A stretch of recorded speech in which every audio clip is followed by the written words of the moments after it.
Welcome to top headlines. Hyderabad outer ring road సమీపంలో తెలుగుదేశం వ్యవస్థాపక అధ్యక్షులు విశ్వవిఖ్యాత నట సార్వభౌములు నందమూరి తారక రామారావు 100 అడుగుల విగ్రహం ప్రతిష్టాపనకు ఎన్టీఆర్ నాలెడ్జ్ సెంటర్ ఏర్పాటు కోసం ప్రభుత్వ పరంగా స్థలం కేటాయించడానికి ముఖ్యమంత్రి రేవంత్ రెడ్డి అంగీకరించారు.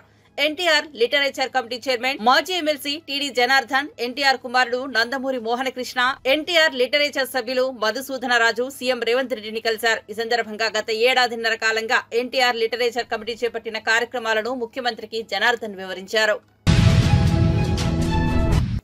గత కొంతకాలంగా తెలుగుదేశం పార్టీ సభ్యత్వ నమోదుపై భారీ స్థాయిలో దృష్టి సారించింది. కూటమి ప్రభుత్వం అధికారంలోకి వచ్చాక కూడా టీడీపీ సభ్యత్వ నమోదు కార్యక్రమంగా జోరుగా సాగుతోంది. ఈ నేపథ్యంలో తెలుగుదేశం పార్టీ జాతీయ అధ్యక్షుడు ఏపీ ముఖ్యమంత్రి చంద్రబాబు టెలికాన్ఫరెన్స్ నిర్వహించారు.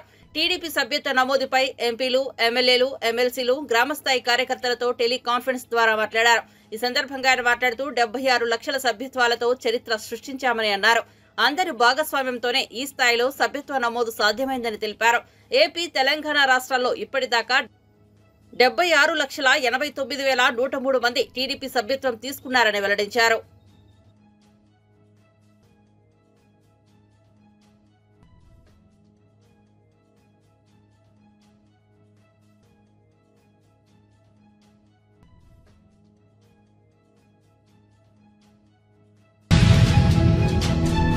పుష్ప 2 ప్రీమియర్ షో సందర్భంగా హైదరాబాద్ సంధ్యా థియేటర్ వద్ద జరిగిన తొక్కిసలాటలో రేవతి అనే మహిళ మృతి చెందడం, ఆమె కుమారుడు శ్రీతేజ్ తీవ్రంగా గాయపడి ఆసుపత్రిలో చికిత్స పొందుతుండడం తెలిసిందే.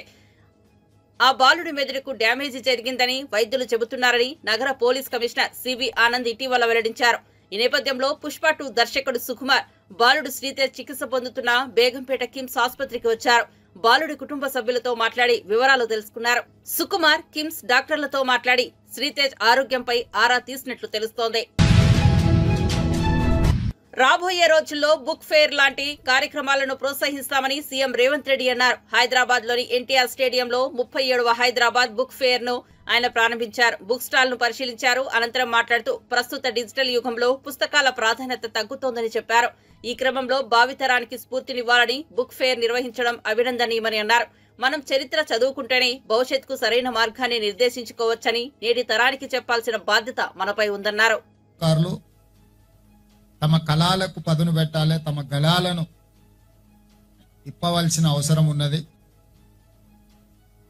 ఎక్కడైతే పరపీడాయనం ఉంటుందో, ఎక్కడైతే దోపిడీ ఉంటుందో, ఎక్కడైతే ఆధిపత్యం ఉంటుందో ఆ ప్రతి ప్రాంతాన్ని తెలంగాణ అనవచ్చు మనము. ఎందుకంటే తెలంగాణలో జరుగుతున్నది కూడా ఆధిపత్యమే, దోపిడీనే. అలాంటి ఏ ప్రాంతాన్నైనా తెలంగాణ అని పిలవచ్చు అని చెప్పి ఆ రోజు ప్రస్తావించను. ఇవన్నీ మేము సొంతంగా మా జ్ఞానంతో మాట్లాడిన మాటలు కాదు. మేము చదివిన పుస్తకాల నుంచి, మమ్మల్ని చైతన్యం చేసిన గానం నుంచి వీటన్నిటినీ క్రోడీకరించి సభలో మాట్లాడడం జరిగింది. ఈరోజు సమాజం అధునాతన యుగం వైపు సాంకేతిక పరిజ్ఞానం పెరగడంతో డిజిటల్ యుగం కావచ్చు, సోషల్ మీడియా కావచ్చు, రకరకాల మాధ్యమాలు వచ్చి పుస్తకాలు, వాటికి ఉన్న ప్రాధాన్యత, చరిత్ర, ఈ చరిత్రను చదివితేనే భవిష్యత్తుకు పునాదులు వేసుకోవచ్చు అన్న ఆలోచన క్రమంగా తగ్గుతున్న పరిస్థితులు కనిపిస్తున్నాయి.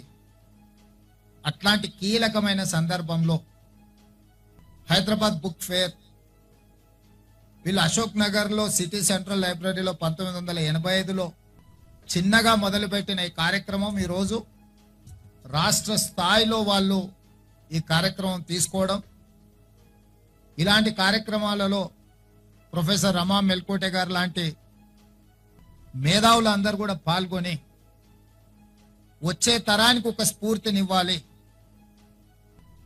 మనం చరిత్ర చదువుకుంటేనే భవిష్యత్తుకు సరైన మార్గాన్ని, దిశను నిర్ధారించుకోగలము అన్న సందేశాన్ని వారి ద్వారా, ఈ వేదిక ద్వారా చేరవేయవలసిన బాధ్యత మన అందరి మీద ఉన్నది.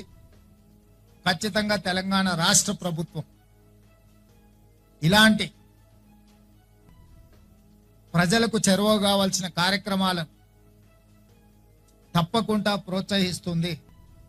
ఈ కార్యక్రమంలో నా మంత్రివర్గ సహచరులే ఫార్ములా ఈ కార్ రేసింగ్ ఈవెంట్ సందర్భంగా నిధుల దుర్వినియోగానికి పాల్పడ్డారంటూ మాజీ మంత్రి కేటీఆర్ పై ఏసీబీ కేసు నమోదు చేయడం పట్ల బీఆర్ఎస్ నేతలు మండిపడుతున్నారు. తాజాగా బీఆర్ఎస్ సీనియర్ నేత హరీష్ రావు ఈ అంశంపై అసెంబ్లీలో మాట్లాడారు. కేటీఆర్ పై కేసు నమోదు చేయడం అన్యాయమని వ్యాఖ్యానించారు. రాష్ట్రం కోసం మంచి పనులు చేస్తే కేసులు పెడుతున్నారని ఆవేదన వ్యక్తం చేశారు. ఈ రోజు బాధ కలిగేది ఏంటంటే రేవంత్ రెడ్డి గారు గాని ఈ ప్రభుత్వం ఏం చేస్తుంది, మేమేదైనా ప్రశ్నిస్తే మమ్మల్ని దబాయించుడు, ఎంక్వైరీల పేరు మీద అక్రమ కేసులు పెట్టుడు, ఇదే కదా మీరు చేసేది. ఇవాళ మా కేటీఆర్ గారి మీద అన్యాయంగా రాష్ట్రం కోసం ఆయన పనిచేస్తే, రాష్ట్ర ఇమేజ్ ను పెంచే ప్రయత్నం చేస్తే కేటీఆర్ గారి మీద కేసు పెడుతున్నారు. మేము మిమ్మల్ని కలిసి కూడా మీకు లెటర్ ఇచ్చాం. మేము పారదర్శకంగా గౌరవనీయులు కేటీఆర్ గారు ఈ రాష్ట్ర ఇమేజ్ పెంచడం కోసం ఈ కార్ రేసింగ్ కోసం నిర్ణయం తీసుకున్నారు. ఒకవేళ మీకు భయం లేకపోతే, మీరు చేసేది నిజమైతే ఈ శాసనసభలో రేపు గాని ఎల్లుండి గాని చర్చ పెట్టాలి. చర్చ పెట్టి నిజం. స్టార్ క్రికెటర్ విరాట్ కోహ్లీకి దూకుడు స్వభావం కొంత ఎక్కువనే చెప్పుకోవచ్చు. తాజాగా మరోసారి ఆయన ఆగ్రహానికి లోనయ్యారు. మీడియాపై అసహనం వ్యక్తం చేశారు. ఇక వివరాల్లోకి వెళ్తే ఆస్ట్రేలియాలో ఉన్న టీమిండియా జట్టు తదుపరి టెస్ట్ మ్యాచ్ ను మెల్బోర్న్ లో ఆడబోతోంది. ఈ క్రమంలో తన భార్య అనుష్క, పిల్లలు వామిక, అకాయలతో కలిసి కోహ్లీ మెల్బోర్న్ విమానాశ్రయానికి చేరుకున్నాడు. ఈ సందర్భంగా ఓ మహిళ టీవీ జర్నలిస్టులతో ఆయన వాగ్వాదానికి దిగినట్టు సమాచారం. ఆస్ట్రేలియా మీడియాకు చెందిన సదరు మహిళా జర్నలిస్టు తన ఫ్యామిలీ చిత్రాలు, వీడియోలను తీయాలని ప్రయత్నించడంతో కోహ్లీ ఆమెపై ఆగ్రహం వ్యక్తం చేశాడు. తమకు ప్రైవసీ కావాలని అన్నాడు. తమ పర్మిషన్ లేకుండా ఫోటోలు, వీడియోలు ఎలా తీస్తారని ప్రశ్నించారు. దీనికి సంబంధించిన వీడియో ప్రస్తుతం సోషల్ మీడియాలో వైరల్ అవుతోంది.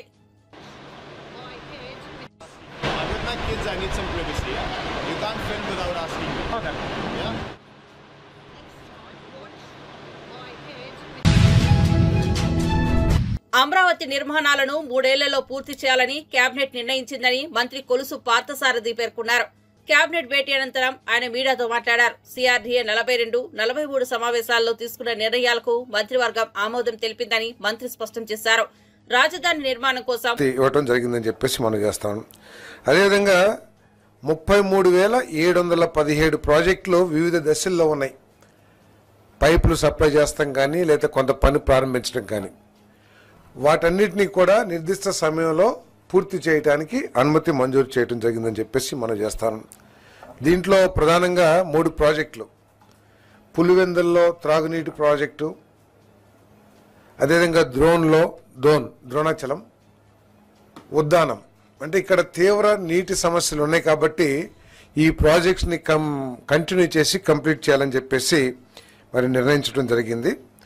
అదేవిధంగా అస్తవ్యస్తంగా ప్లాన్ చేయబడ్డ జల్ జీవన్ మిషన్ పనులన్నింటినీ కూడా పునః పరిశీలించి అక్కడ ప్రజల అవసరాల కోసం, తర్వాత ఒక సస్టైనబుల్ నీటి వనరుల్ని పరిశీలించి భవిష్యత్తులో ఎటువంటి సమస్య రాకోకుండా ఈ ప్రాజెక్టుల్ని మళ్ళీ తిరిగి ఎస్టిమేట్ చేయడానికి లేదా డిజైన్ చేయడానికి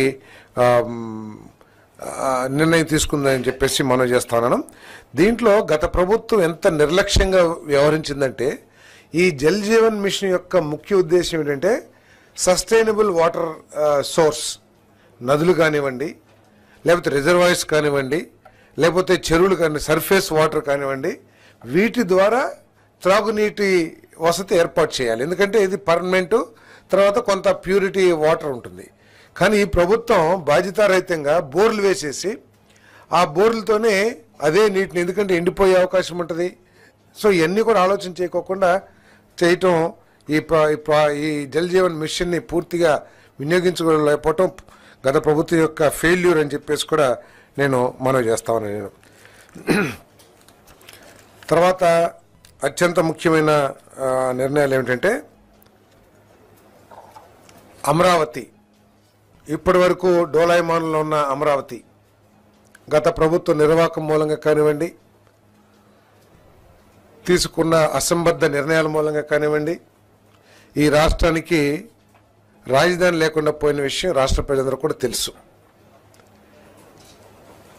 ఈ కూటమి ప్రభుత్వం, చంద్రబాబు నాయుడు గారి నాయకత్వంలోని ప్రభుత్వం ఈ అమరావతిని ఇంటర్నేషనల్ స్టాండర్డ్స్తో తెలుగు వారందరూ కూడా, ఆంధ్రప్రదేశ్లో తెలుగు వారందరూ కూడా గర్వపడే విధంగా 3 సంవత్సరాల్లో పూర్తి చేయాలని కట్టుబడి ఉందని చెప్పేసి మీకు మనవి చేస్తా ఉన్నాను.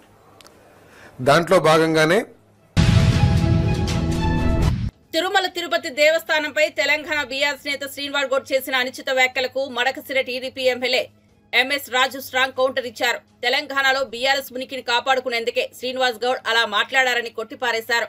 టీటీడీలో ఎలాంటి వివక్షకు తావులేదని తెలిపారు. టీటీడీపై శ్రీనివాస్ గౌడ్ వ్యాఖ్యలు అర్ధరహితమని చెప్పారు. తిరుమలకు 60,000 మంది భక్తులు వస్తుంటారని, కులము ప్రాంతము చూసే పరిస్థితి ఉండదన్నారు. పార్టీ ఉనికి అస్తిత్వం కోసమే టీటీడీపై శ్రీనివాస్ గౌడ్ వ్యాఖ్యలు చేశారని మండిపడ్డారు. ప్రాంతీయ వాదం తత్వంతో వచ్చిన పార్టీ నేత శ్రీనివాస్ గౌడ్ అని వ్యాఖ్యానించారు. ఆలయ అధికారులు, పూజలు, ఉద్యోగులు ఎవరి పట్ల వివక్ష చూపరని తెలిపారు.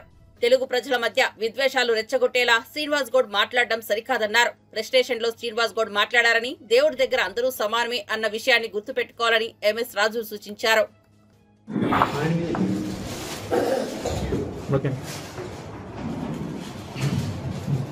అందరికీ నమస్కారం. తిరుమల తిరుపతి దేవస్థానం పైన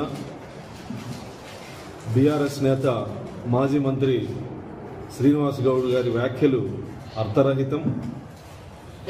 తిరుమలకు వచ్చే భక్తులు రోజుకి 60,000 నుంచి 80,000, 90,000 వరకు రోజుకి భక్తులు అక్కడికి రావడం జరుగుతుంది. కులము ప్రాంతము చూసేటువంటి పరిస్థితి అక్కడ ఉండదు. కేవలం ఇది శ్రీనివాస్ గౌడ్ గారి యొక్క అస్తిత్వం కోసమో లేదా వాళ్ళ పార్టీ ఉనికి కోసమో ఫ్రస్ట్రేషన్లో మాట్లాడినట్లుంది. తిరుమల పైన ఎటువంటి వివక్షతకి తావు లేదు. లక్షలాది మంది భక్తులు వచ్చే చోట ప్రాంతీయవాదాలను లేదా కులాలను చూసేటువంటి పరిస్థితి ఉండదు.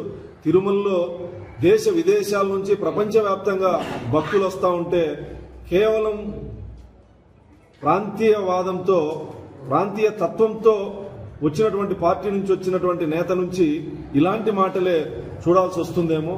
తిరుమలలో ఎటువంటి వివక్షత లేదు. గౌరవ ముఖ్యమంత్రి చంద్రబాబు నాయుడు గారి ఆధ్వర్యంలో, చైర్మన్ గా బిఆర్ నాయుడు గారి నాయకత్వంలో తిరుమలలో ఎటువంటి వివక్షతకు తావు లేదు. అధికారులు గాని, ఆలయ అధికారులు గాని, పూజారులు గాని, అక్కడ ఉన్నటువంటి ఉద్యోగులు గాని ఎవరి పట్ల కూడా ఎటువంటి వివక్షతకి తావు లేదు. ఆయన శ్రీనివాస్ గౌడ్ గారు ఫ్రస్ట్రేషన్ లో మాట్లాడినట్లుంది. ఆయన మాటలు అర్థరహితం. ఎందుకు అలా మాట్లాడాల్సి వస్తుందో, భక్తి దేవుడి దగ్గరికి వచ్చిన తర్వాత ఆలయ ప్రాంగణం దగ్గర రాజకీయాలు మాట్లాడకూడదని చెప్పినప్పటికీ మళ్లీ 2 రాష్ట్రాల మధ్య విద్వేషాలు రెచ్చగొట్టే విధంగా మాట్లాడడం సరికాదు. దేవుడి దగ్గర అందరూ సమానమైన విషయాన్ని గుర్తుపెట్టుకోవాలని సందర్భంగా చెప్తాం. రాష్ట్రంలో వైసీపీ, టీడీపీ నేతల మధ్య మాటల యుద్ధం కొనసాగుతున్న విషయం తెలిసిందే. ఈ క్రమంలో గత ప్రభుత్వంపై రవాణా శాఖ మంత్రి బండిపల్లి రాంప్రసాద్ రెడ్డి సంచలన వ్యాఖ్యలు చేశారు. టీడీపీ తలుపులు తెరిస్తే వైసీపీ ఎమ్మెల్యేలందరూ పార్టీలో చేరేందుకు సిద్ధంగా ఉన్నారని ఆయన వ్యాఖ్యానించారు. త్వరలో వైసీపీ ఖాళీ కావడం ఖాయమంటూ బాంబు పేల్చారు. వైసీపీలో కొనసాగితే ప్రజా వ్యతిరేకత తప్పదని వైసీపీ ఎమ్మెల్యేలు నిర్ణయానికి వచ్చారని అన్నారు. ఈ క్రమంలో మాజీ ఎమ్మెల్యేలు, మాజీ ఎంపీలు, వైసీపీ ముఖ్య నేతలు టీడీపీలో చేరబోతున్నారని మంత్రి పేర్కొన్నారు. చేసిన ఆగడాలకు ఇప్పుడు కూటమికి అత్యధిక మెజార్టీతో పట్టం కట్టడం జరిగింది. ఈ 6 నెలల్లో వైసీపీ నాయకులైతేనేం, కార్యకర్తలైతేనేం నిత్తేజంగా ఉన్నారు. పార్టీ పైన, మా మీద కాదు, పార్టీ పైన నిత్తేజంగా ఉన్నారు. వాళ్ళని ఏదో షార్ట్ టెంపర్ తెచ్చి వాళ్ళలో ఊపు తెచ్చేదానికి ఈ విజయసాయి రెడ్డి లాంటి వాళ్ళు ఇలాంటి జమిలీ ఎన్నికల గురించి మాట్లాడడం చాలా విడ్డూరంగా ఉంది. ఏదైనా ఒక ఎలక్షన్ రావాలనుకుంటే దానికి చాలా సిస్టమ్ ఉంటుంది. గత 2 రోజుల ముందు మా గౌరవ ముఖ్యమంత్రి గారు స్టేట్మెంట్ ఇవ్వడం కూడా జరిగింది. భారతదేశంలో లోక్సభ ఎలక్షన్లు, అలాగే కొన్ని రాష్ట్రాలు, ఆంధ్ర అనుకోండి, ఇంకా 2-3 రాష్ట్రాలకు ఒకేసారి ఎలక్షన్ జరిగే సంస్కృతి ముందు నుంచి ఉంది. కాబట్టి ఇక్కడ జమిలీ ఎలక్షన్లు అయితే రావు. వచ్చేది 29లోనే. ఈరోజు విజయసాయి రెడ్డి గారు అలాగే వైసీపీ నాయకులు చేస్తా ఉండేది ఎందుకంటే వాళ్ళ పార్టీలో ఎవరైతే నిత్తేజంగా ఉండే క్యాడర్ను వాళ్ళు లేపేదానికి ఇలాంటి స్టేట్మెంట్లు ఇస్తున్నారే తప్పక ఎక్కడ ఈ డిస్కషన్ అయితే జరగడం లేదు. మేము 6 నెలల్లోనే ఏవైతే సంక్షేమ పథకాలు చెప్పామో అవి చేసి చూపిస్తున్నాం. ఇంకా చంద్రబాబు నాయుడు గారి నాయకత్వం. BRS working president MLA KTR పై నమోదైన కేసుపై కాంగ్రెస్ నేత అద్దంకి దయాకర్ స్పందించారు. ఈ మేరకు ఆయన ఓ వీడియో విడుదల చేశారు. బీఆర్ఎస్ హయాంలో కేబినెట్ అనుమతి లేకుండానే కేటీఆర్ ఏకపక్షంగా నిర్ణయాలు తీసుకున్నారని అన్నారు. కేటీఆర్ స్వయంగా నిధుల దుర్వినియోగం చేశారని ఆరోపించారు. కేటీఆర్ విచారణకు సహకరించాలని అన్నారు. ఈ వ్యవహారంలో చట్టం తన పని తాను చేసుకుపోతోందని తెలిపారు. ఫార్ములా రేసు పూర్వాపరాలు అనుమతి లేకుండానే హెచ్ఎండిఏ ఒప్పందం చేసుకోవడం, ఆర్బీఐ అనుమతి లేకుండానే 46 కోట్ల మేర విదేశీ కరెన్సీ చెల్లించడం వంటి వ్యవహారాలపై కేటీఆర్ పై కేసు నమోదైంది. ఇందులో కేటీఆర్ తో పాటు అప్పటి ప్రత్యేక ప్రధాన కార్యదర్శి అరవింద్ కుమార్ ను చీఫ్ ఇంజనీరింగ్ పైన కేసు నమోదు చేశారు. ప్రివెన్షన్ ఆఫ్ కరప్షన్ చట్టం కింద కేటీఆర్ మీద ఎఫ్ఐఆర్ నమోదవడం అనేది సాధారణమే. ఎందుకంటే గత కొన్ని రోజులుగా ఏసీబీ ఈ అంశాల పట్ల సమగ్రమైన విచారణ చేపట్టడం ఒకటి, ఫార్ములా ఈ రేస్ కార్ల విషయంలో తాను తీసుకున్న నిర్ణయాలు ఏకపక్షంగా ఉండడమే కాకుండా కేబినెట్ అప్రూవల్ లేకుండానే నేరుగా నిధుల వినియోగం జరిగిందనేది అభియోగం ఉంది. దాని విషయంలో చట్టం తన పని తను చేసుకుపోతున్న క్రమం. అందుకనే మనోడు ప్రతిసారి అరెస్ట్ చేసి చేసుకోండి, పెడితే కేసులు పెట్టుకోండి, ఏం పీక్కుంటారో పీక్కోండి అని ఇలాంటి మాటలు అందుకే వస్తున్నాయి అనేది మనకు దీని ద్వారా అవగతం అవుతున్నది. అంటే కాంగ్రెస్ ప్రభుత్వం ఆధారాలు లేకుండా స్పష్టమైన విచారణ మీద నమ్మకంతోనే ఎలాంటి చర్యలకైనా పూనుకుంటుంది. ఈ విషయాన్ని బీఆర్ఎస్ కానీ ఇతర ఎవరైనా కూడా ఆలోచించాల్సిన అవసరం ఉంది. ఊరికే బట్టగాల్చి మీదేసుడే, ఆధారాలు లేకుండా అరెస్ట్ చేసుడే అనేది కాంగ్రెస్ ప్రభుత్వం చేయదు. కాబట్టి కేటీఆర్ ఇష్టానుసారంగా ప్రజల నిధులను ప్రభుత్వం రూపంలో దుర్వినియోగం చేయడం అన్నది వాస్తవం. ఈ కేసు పూర్తి వివరాలు వచ్చిన తర్వాత అసెంబ్లీలో చర్చన, లేదంటే పబ్లిక్గా ఏ విధంగా వాళ్ళు డిఫెండ్ చేసుకుంటారనే అంశాన్ని పక్కన పెడితే ఈరోజు అవినీతి జరిగిందన్న మాట వాస్తవం. దానికి 1, 2, 3 ఆధారాలు ఉన్నాయి. అవి పోలీస్ అధికారులు చెప్పడం అనేది, లేకపోతే అఫీషియల్గా రావడం అనేది అవసరం. కాబట్టి ఈరోజు ముఖ్యమంత్రి కొడుకుగా, నాటి పురపాలక శాఖ మంత్రిగా హైదరాబాద్ నడిబొడ్డున ఎలాంటి పర్మిషన్స్ లేకుండా అది చేయడాన్నే ప్రజలు వ్యతిరేకించారు, సెక్రటరియట్ చుట్టూ మిగతా ఇతరత్ర. కానీ నిధులు కూడా ఇష్టానుసారంగా వాడుకునే హక్కు ఎవరు ఇచ్చిందనే విషయంలోనే ఈ కరప్షన్ ఛార్జెస్ అనేది చేయడం జరిగింది. కాబట్టి ఈరోజు ఏ విధంగా పోలీసులు ముందుకు పోతారు, ఏ విధంగా చట్టపరమైన అంశాల్లో ముందుకు పోతారనే విషయంలో ప్రభుత్వం నిర్ణయం తీసుకుంటుంది. కానీ ఒక విషయం గుర్తుపెట్టుకోండి, తప్పును డిఫెండ్ చేసుకోలేరు. తప్పు జరిగిపోయిన తర్వాత, ఆధారాలు దొరికిన తర్వాత ఇంకా ఏ విధంగా తప్పించుకుంటారో చూడాల్సిన అవసరం ఉంది. కాబట్టి ఇప్పటికైనా వాళ్ళు చేసిన తప్పుల విషయంలో మరీ మొండిగా వాదించకుండా, రాజకీయాలు చేయకుండా, కక్ష సాధింపు చర్యలు అనకుండా విచారణకు సహకరించి ఆ విషయంలో ప్రభుత్వానికి సహకరించాలన్నది మా యొక్క డిమాండ్. ప్రపంచంలో ఏ నియంత చేయని దుర్మార్గాలను చంద్రబాబు చేస్తున్నారని వైఎస్ఆర్సీపీ నేత గడికోట శ్రీకాంత్ రెడ్డి విమర్శించారు. తాడేపల్లిలోని వైఎస్ఆర్సీపీ ప్రధాన కార్యాలయంలో శ్రీకాంత్ రెడ్డి మీడియాతో మాట్లాడారు. చంద్రబాబు తనపై ఉన్న కేసులన్నింటిలో తనకు తానే క్లీన్ చిట్ ఇచ్చుకోవడం హాస్యాస్పదంగా ఉందన్నారు.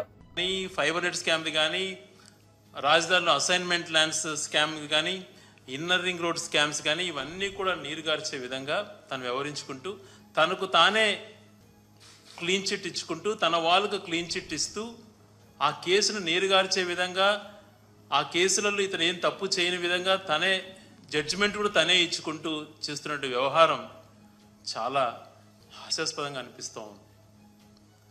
ఒక పక్కన ఆ రకంగా కేసును నీరుగారుస్తూ తనకు తాను ఏ తప్పు చేయలేదు అని చెప్పి తనకు తాను ప్రకటించుకుంటూ తనకు తాను జడ్జిమెంట్ ఇస్తూ ఉంటే రాష్ట్ర ప్రజలంతా కూడా ఆశ్చర్యపోతున్నారు.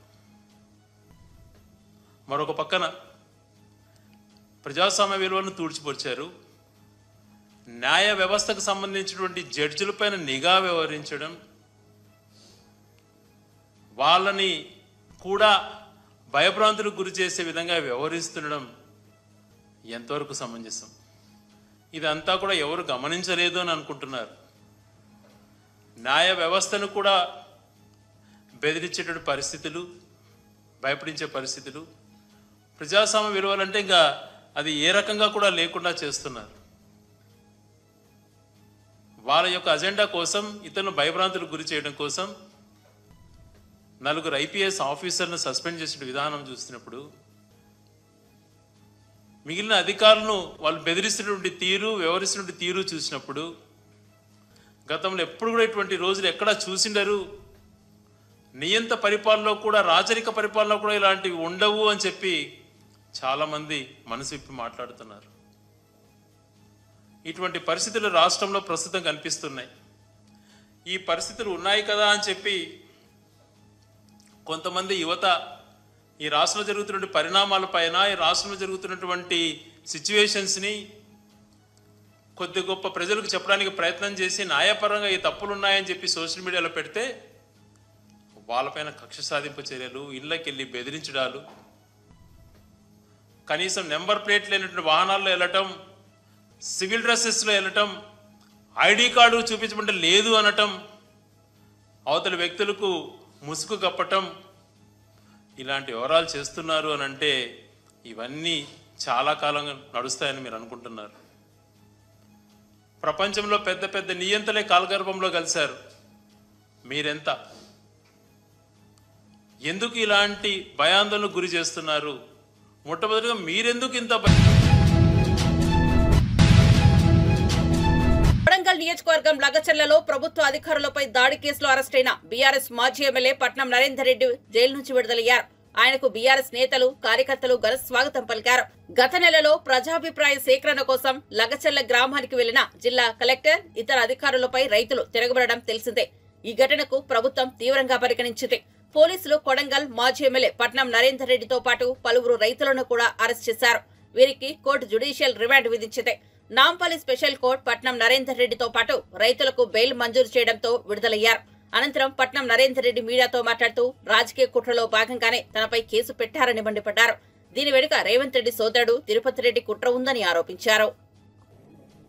నాకు ఆ కేసుతో దాడితో సంబంధం లేకుండా కావాలని కేసులో ఇరికిచ్చి రేపు కొడంగల్లో రాజకీయంగా అనగదొక్కాలనే ఉద్దేశంతో నన్నే తప్పుడు కేసులు ఇరికిచ్చినాడు.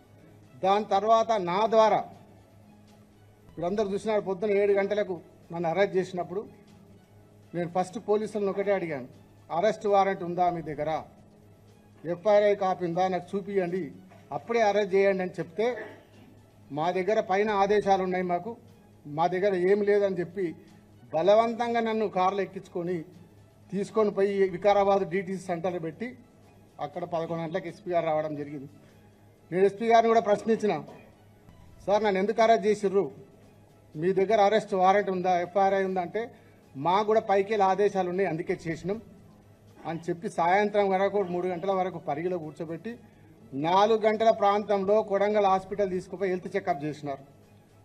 ఆ హెల్త్ చెకప్ టైంలో అన్ని పేపర్ల మీద నా దగ్గర సైన్ పెట్టించుకొని నాకు చదవడానికి కూడా అవకాశం ఇవ్వకుండా, మా అడ్వకేట్ చదువుకోవడానికి వీలు లేకుండా డైరెక్ట్గా జడ్జి గారి ముందర ప్రొడ్యూస్ చేసినారు. దాంట్లో తెల్లారి మార్నింగ్ మా మిస్సెస్ జైలుకి వచ్చినప్పుడు కేటీఆర్ గారి పేరు చెప్పినామంటే మా పేపర్లలో వస్తుందని చెప్పిన. అప్పటి వరకు నాకు తెలియదు. కేటీఆర్ గారి పేరు రాసి రిమాండ్ రిపోర్ట్లో పెట్టి జడ్జికి సబ్మిట్ చేసిరంటే ఎంత కుట్ర జరుగుతుందో ప్రభుత్వం పోలీసులు కలిసి. అంటే నేనే తప్పుడు కేసులు ఇరికిస్తే నా ద్వారా కేటీఆర్ గారిని కూడా ఇరికియాలనే ప్రాణతోని ఒక ప్రభుత్వ కుట్రతోని, ఎందుకంటే 6 గ్యారెంటీలు ఇచ్చిండు, ప్రజలకు హామీలు ఇచ్చిండు, అవి చెయ్యే చేత కాదు. రేవంత్ రెడ్డికి మాటలు తప్ప చేతలు ఉండవు. కొడంగల్ ప్రజలకు తెలుసు, నాకు తెలుసు, 10 ఏళ్ల నుంచి చూస్తున్నాం.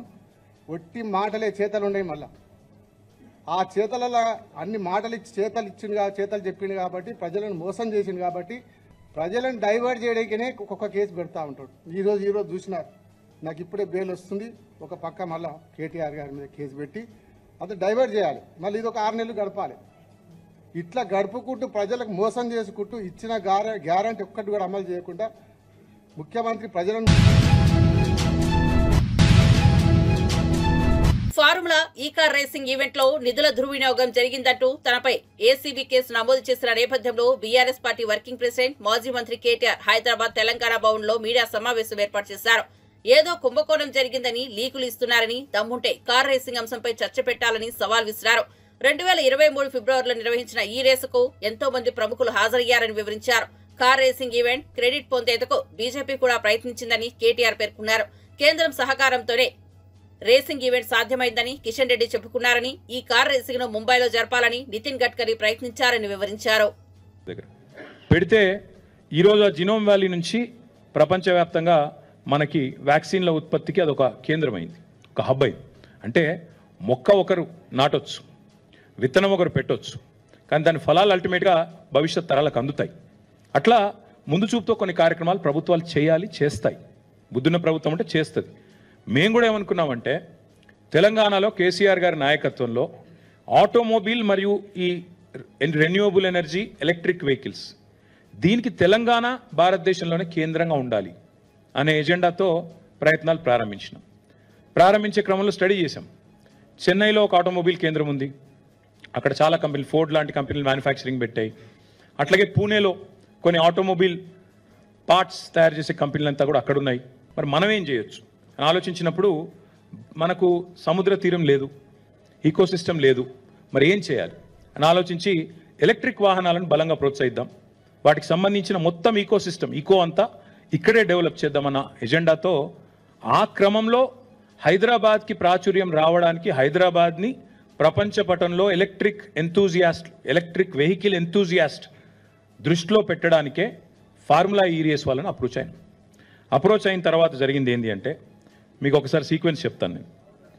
మనము వాళ్ళతోన అప్రోచ్ అయ్యి ఒక మొట్టమొదటి అగ్రిమెంట్ ఎప్పుడు సైన్ చేశామంటే 25 అక్టోబర్ 2022. ఇది వరుసగా 4 సీజన్స్ కోసం సైన్ చేశాం. ఇదేదో రేసు కోసమో రేస్ నుండి వచ్చే గ్లామర్ కోసమో చేసింది కాదు.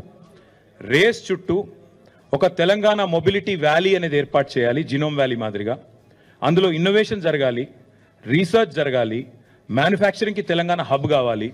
ఎలక్ట్రిక్ వాహనాలకు భారతదేశంలో అడ్డా ఎక్కడుంది అంటే తెలంగాణ ఉంది అని ప్రపంచం మాట్లాడుకోవాలి. ఇది మా ఎజెండా. దానికోసమే ఇదంతా కూడా చేసి మేము ఫార్ములా ఈ వాళ్ళతో సంప్రదించి వాళ్ళు రామన్నారు. ముందు మాకు ఇండియాలో ఫార్ములా 1 గతంలో చేదు అనుభవం ఉంది కాబట్టి మేము రాము, ఇండియాలో ఇన్ఫ్రాస్ట్రక్చర్ ఆ స్థాయిలో ఉందా అన్నారు. వారిని ఒప్పించడానికి చాలా ప్రయత్నాలు చేయాల్సి వచ్చింది. వారిని ఒప్పించడానికి, వారిని కలవడానికి చాలా తంటాలు పడి మొత్తానికి ఒప్పించినాం. సియోల్ లాంటి నగరాలతో పోటీపడి సాధించి హైదరాబాద్కి అంటే global star Ram Charan lead role లో నటించిన భారీ చిత్రం గేమ్ చేంజర్ సంక్రాంతి సందర్భంగా జనవరి 10న ప్రేక్షకుల ముందుకు వస్తోంది. South India star director Shankar దర్శకత్వంలో రూపుదిద్దుకున్న ఈ చిత్రం బ్లాక్ బస్టర్ కావడం ఖాయమని చరణ్ ఫ్యాన్స్ గట్టిగా నమ్ముతున్నారు.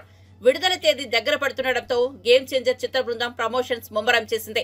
ఈ నెల 21న అమెరికాలోని డాలస్ నగరంలో ఈ చిత్ర ప్రీ రిలీజ్ ఈవెంట్ ప్లాన్ చేశారు. ఓ భారతీయ చిత్రం అమెరికాలో ప్రీ రిలీజ్ వేడుక జరుపుకోనుండడం ఇదే ఫస్ట్ టైం. ఈ నేపథ్యంలో అభిమానుల కోసం రామ్ చరణ్ ఓ వీడియో సందేశం పంచుకున్నారు. Namaste Dallas.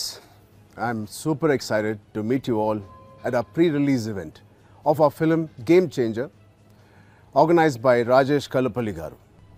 Join us at Curtis Culwell Center on December 21st. Can't wait to see you guys. Love you. Come on.